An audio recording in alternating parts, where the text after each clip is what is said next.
But not for the first time that night. Bailey was doubting the soundness of their decision-making skills. Especially now as Bailey stuck her head and arms through the window and commenced to wiggle herself through. With one hand on the sill and the other pressing against the outer brick wall of the bar, she squirmed forward. She grimaced as her hand landed in something sticky, then let out a cry of frustration as her hips jammed in the window frame. "What's wrong?" Evie was holding her arms out, like she was a baseball catcher on home plate, ready to grab Bailey as she popped through the window. But she wasn't popping through. Instead, she was lodged in the window frame. She let out a frustrated groan. "I'm stuck." "What do you mean you're stuck?" "I mean I'm stuck. I can't fit through the window."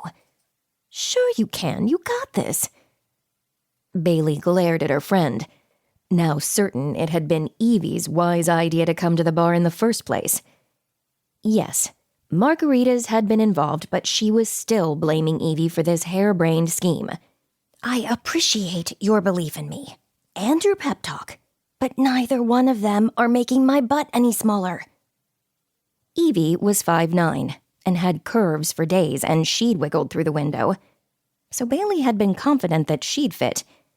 She was a few inches shorter and would describe herself as curvy as well, but apparently being back home on Honey Buzz Mountain Ranch and eating her grandmother's home-cooked meals and biscuits slathered with honey. Okay, eating pretty much everything, slathered with, dipped in, or drizzled with honey, must have added a few pounds, because she was good and stuck. And she could now add no self-control to the list of humiliating things about this moment. Not that the list needed any more items, it was long enough. She pushed against the windowsill and kicked her feet against the wall. I'm just like Winnie the Pooh," she whined. "I ate too much honey and now I'm stuck, just like he was, in the door of Rabbit's house." Evie barked out a laugh, then covered her mouth, trying to stifle the giggles. "I'm sorry, it's not you, I promise. I just had the image of Rabbit trying to shove Pooh out the hole, and I was thinking that it's good that you're not Pooh because he wasn't wearing any pants." Her eyes widened, and she pressed her lips together to hold in another laugh at the same moment that Bailey remembered that, in their slightly tipsy strategy to fit in at the bar, they'd decked themselves out in all denim and leather. They'd raided Evie's closet, and Bailey's friend had convinced her to wear a denim miniskirt, a black leather jacket, a pair of tall black boots, and a black Metallica t-shirt they'd found in Evie's brother's room. The only thing of her own Bailey was wearing was a pair of hot pink and white polka-dotted underwear, which now, thanks to the stupid miniskirt, would be on display to anyone who walked into the women's restroom. "It's fine," Evie said, obviously thinking the same thing.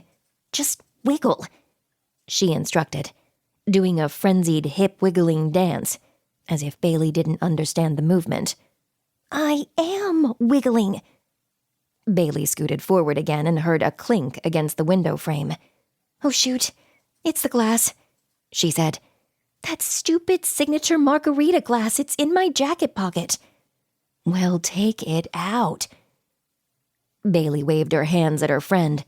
"I can't. My hands are out here, and the glass is in there. And if I force myself forward, it might break, and I can't ease back in because my feet are already dangling in the air. And even if I could, there's not enough room around my hips to get my hand back in or to pull the glass through." She hated the whine in her voice, but a small wave of relief washed through her as she realized at least she wasn't stuck because of too much honey. "It's okay," Evie said, slurring just a little as she clumsily climbed down from the rickety pile of crates. "I'm coming around to help." "No, you can't go back in there. Hornet and Karma are inside, waiting to girl fight us." Bailey waved her hand toward the parking lot. "Just go. Save yourself." "No way." Evie shook her head, and her high ponytail of thick, gorgeous dark hair swung from side to side. "I'm not leaving you.